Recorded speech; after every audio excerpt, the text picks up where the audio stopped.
नमस्कार। पैलेस्टाइन के हमास में तो है ही, उसके साथ साथ इजिप्ट, लेबनान, सीरिया, ईरान की विभिन्न सीक्रेट संगठन में खुद के एजेंट रखा है इजराइल की स्पाई एजेंसी मोसाद ने।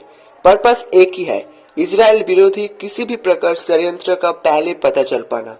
ऐसे ही अतीत में बहुत षड्यंत्र और आक्रमण रेसिस्ट किया है इजराइल ने।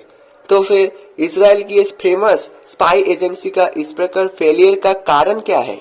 अमेरिका के CIA के बाद दूसरा शक्तिशाली स्पाई एजेंसी है इजराइल के मोसाद।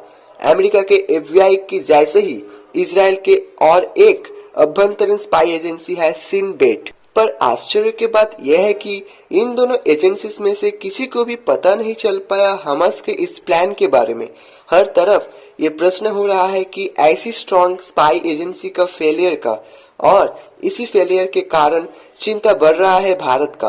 कारण भारत पिछले सालों में मोसाद और सिनबेट के पास से ट्रेनिंग लिया है। भारत के कमांडो बाहिनी इजराइल जाकर ट्रेनिंग लेता है काउंटर इंसर्जेंसी का। IDF और भारतीय सामरिक बाहिनी के अंदर बहुत से कॉन्ट्रैक्ट साइन हुआ है।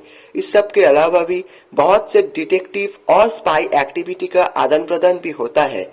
और इसके अलावा भी इजराइल के Iron Dome missile defence system बहुत देश ग्रहण किया है। जो सिस्टम आसमान से हमले की पूर्वाभास पाता है, वो सिस्टम भी फेल हुआ है।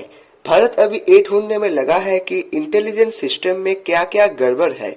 इस सब की वजह से सिर्फ इजराइल ही नहीं, पूरे विश्व के स्पाई एजेंसीज में भागदौड़ लगी हुई है। नमस्कार, आप देख रहे हैं हाईलाइट।